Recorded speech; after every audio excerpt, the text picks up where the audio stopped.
జపమాలకు 108 పూసలు మాత్రమే ఎందుకున్నాయి అని చాలామంది ప్రశ్నించారు. లేదమ్మా, అందులో 54 పూసలు కూడా ఉన్నాయి.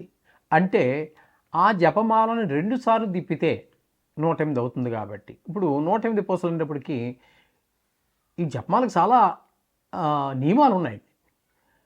ఈ ఒక పూసకు ఒక పూస తగలకూడదు, మధ్యలో ముడి ఉండాలి.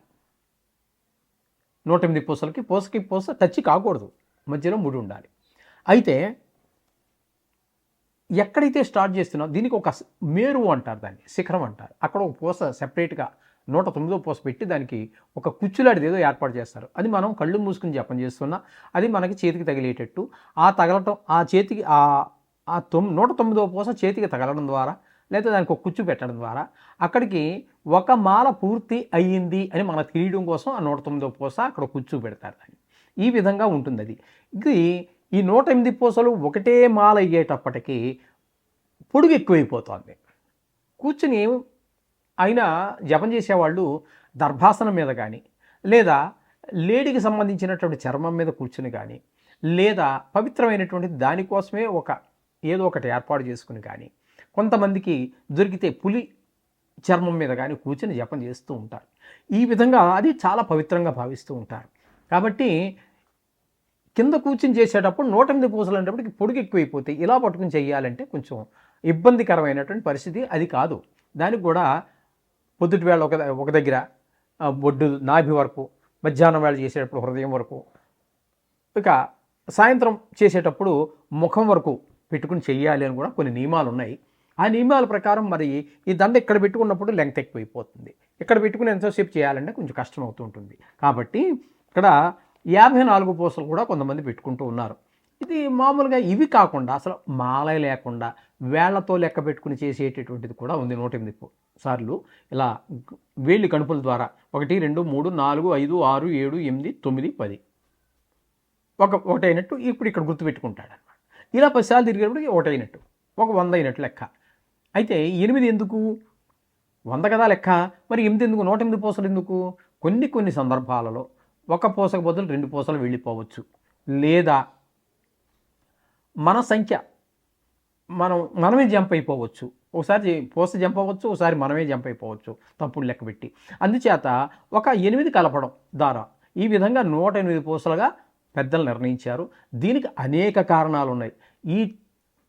ఈ ఏంటంటే ఈ 108 అనేదానికి ఒక పవిత్రమైనటువంటి భావన ఉంది. వేదాల్ని ఈ ఉపనిషత్తులుగా విడగొట్టి ఆ విధంగా ఆధ్యాత్మిక చింతన కలగటం కోసం అని చెప్పేసి ఆ 108 సంఖ్యని పర్వాలుగా 108 పర్వాలుగా విభజించారని కొంతమంది చెప్తే, ఇది బ్రహ్మజ్ఞానానికి 108 మార్గాలు ఉన్నాయని కొంతమంది తెలియజేశారు. అలాగే ఇకపోతే 9 గ్రహాలు మనం ఎక్కువగా జపం దేవుడి గురించి చేస్తూ ఉంటాం. ఈ మధ్యకాలంలో దేవుడికి తగ్గిపోయింది, ఈ గ్రహాల బాధ ఎక్కువైపోయి ఏదో ముందుకి అంటే శ్రమ లేకుండానే ముందుకు వెళ్ళిపోవాలి అన్నట్టయితే ఈ నవగ్రహాలని ప్రసన్నం చేసుకోవాలి. అందుచేత ఈ నవగ్రహాలు అనేవి 9 కదా, నవ అంటే 9, కొత్త అని కూడా అర్థం ఉందనుకోండి. ఇక్కడ మనకు కావాల్సింది 9 అనే అర్థం కావాలి. ఆ విధంగా ఈ 9 అనేటటువంటి దాన్ని ప్రామాణికంగా తీసుకున్నారు. 9 ఇంకోటి ఎక్కను తీసుకున్నా కూడా మనకి ఏమవుతుందంటే 12 రాసులు ఎక్కాల ప్రకారం చూడండి, 12 9 108. అందుచేత ఈ విధంగా 12 రాసులు 9 ఇవి కాబట్టి ఆ విధంగా 108 వస్తుందని, కాబట్టి దాన్ని కూడా ప్రామాణికంగా కొంతమంది చెప్పారు. అసలు 9వ ఎక్కమే ఒక మిగతా ఏ ఎక్కానికి లేనటువంటి వండర్ ఉంది దానికి. ఒక 9 మీరందరూ 9 ఎక్కం చదువుకున్న వాళ్ళే కదా. 2 9 18, ఆ 18 అనేదాన్ని మళ్ళీ కూడండి, 8 1 9, 3 9 27, ఆ 2 27 కదా, 2 + 7 కలపండి మళ్ళీ 9, 4 9 36, మళ్ళీ దాన్ని కలపండి 36ని, 3 6 9, 5 9 45, 4 5 మళ్ళీ అక్కడ 9, 10 9 90, అది 9. ఒక 0 కలపడానికి ఏం లేదు, ఇంక రెండో అంకె అక్కడ. 11 9 99, 12 9 108. చూడండి ఎలా వచ్చిందో. ఆ 108కి మళ్ళీ కలిపితే 1 0, అంటే అక్కడ 1 కింద లెక్క, 8 కలపండి, మళ్ళీ మళ్ళీ 9. ఈ విధంగా ఆ 9వ యొక్కంలోనే మనకి ఒక పవిత్రత, ఒక ప్రత్యేకత కనిపిస్తుంది. ఆ విధంగా దీన్ని 108 పూసలుగా చేశారు అని చెప్పేసి మనకు లెక్క ఉంది. ఇప్పుడు ఇందాక మనం చెప్పుకున్నామే, మేరు పూస ఒకటి ఉంటుంది. ఈ మామూలుగా మనం తన్మయత్వం చెంది జపం దృష్టి ఏదో అక్కడ కూర్చున్నాం 2 గంటలు 3 గంటలు అయిపోయింది, మనం టైం అయిపోయింది వెళ్ళిపోదాం అనుకోవడం కాదు కదా. దృష్టి దాని మీద పెట్టాలి ముఖ్యంగా. అంచేత వీడు దాని మీద దృష్టి పెట్టి చేసేటప్పుడు ఈ మేరు అనే పూస ఎప్పుడైతే తగిలిందో దాన్ని జపంలో ఒక నియమం. ఈ మేరు పర్వతాన్ని దాటి మళ్ళీ అవతలకి వెళ్ళకూడదు. అక్కడి నుంచి మాల్ని ఇటు తిప్పాలి. ఇప్పుడు ఇది మేరు అయిందండి, ఇక్కడ పూస ఉంది, ఇది 109వ పూస. ఇది ఎందుకని ఇలా లెక్క పెట్టుకుంటూ వెళ్తూ ఉంటే మనకి తగలాలి. అది తగిలినప్పుడు ఈ కుచ్చు కూడా తగులుతుంది. ఇక్కడికి 108 పూర్తి అయినట్లు లెక్క. ఇక్కడి నుంచి ఇలా దాటి దీన్ని పట్టుకునేటప్పుడే, ఈ దండను పట్టుకునేటప్పుడే ఈ ఉంగరం వేలు మీద ఉంచవలెను. అర్థమైందండి? ఈ బొటన వేలుతోటి ఒక పూస అయింది, ఇలా లాగాలి. ఈ వేలు తర్జని అంటే విడిచిపెట్టేయవలసినటువంటిది. ఈ వేలు ఎందుకు ఉపయోగిస్తారు అన్నట్టయితే దీన్ని ఇంగ్లీష్లో ఇండికేటర్ అంటారు, మనలో ఎదరవాళ్ళు చూపుడు వేలు అంటారు. ఇంగ్లీష్లో ఇండికేటర్ అన్న అది కదా. దీన్ని జపమాలకి తగిలించకూడదు అని అర్థం. దీన్ని తర్జని అంటారు. ఎదరవాళ్ళ తప్పులు లోపాలు ఎంచడానికి కోసం ఉపయోగిస్తారట ఈ వేలుని, పెద్దలు చెప్తున్నారు. ఇప్పుడు మనం ఈ వేలు తగలకుండా దీన్ని ఇలా ఇలా ఇలా జరుపుకుంటూ రావాలి పూస. అర్థమైందండి? ఈ మాల అంతా వచ్చిన తర్వాత ఇది మనకు చేతికి తగిలినప్పుడు 100 అయిపోయినట్టు లెక్క అయింది కదా. ఈ లెక్క అయిపోయాక ఇలా దీన్ని దాటి ఓవర్టేక్ చేసి అవతలకి వెళ్ళిపోకూడదు. ఇక్కడికి వచ్చిన తర్వాత దీన్ని రివర్స్ చేయాలి మాల. అప్పుడు మీకు ఇందాక 108వ పూస ఏదైతే ఉందో అది ఈసారి ఏమవుతుంది, 1వ పూస అవుతుంది అనమాట. ఈ విధమైనటువంటి నియమాలన్నీ కూడా మనకి పెద్దలు నిర్ణయించారు. ఈ విధంగా మనకి దీనికి సంబంధించినటువంటి అనేక విషయాలు మనకి బోధపడుతూ ఉంటాయి. అలాగే ఏ దేవుణ్ణి మనం పూజించాలన్నా కూడా వాటిలో మనకి ప్రత్యేకంగా అష్టోత్తరం అని చెప్పేసి అష్టోత్తర నామావళి, ఇంకా ఉన్నాయనుకోండి సహస్రాలు, అవన్నీ ఉన్నాయి. ఈ సహస్రానికి చాలా టైము తీసుకుంటుంది.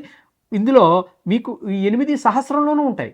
అంచేత ఈ సహస్రనామావళి అనేటటువంటిది కూడా చాలా పవిత్రమైనదిగా భావించి మనకు ప్రతి పూజలోనూ కూడా ఈ విధంగా 108 నామాలతో మనం పూజ చేయడం. మీరందరూ ఇంటి దగ్గర అనేక పూజలు చేస్తూ ఉంటారు, శుక్రవారం షాపుల్లో పూజలు చేస్తూ ఉంటారు, ఆ సత్యనారాయణ చేస్తూ ఉంటారు, అష్టోత్తర నామాలు చదువుతారు, వెంకటేశ్వర దీపారాధనలో అష్టోత్తర నామావళి చదవకుండా ఇంచుమించుగా మహాలక్ష్మికి అష్టోత్తరం కావచ్చు, ఏదైనా దానికి సంబంధించి 108 జపం లేకుండా మాత్రం ఏది జరగదు.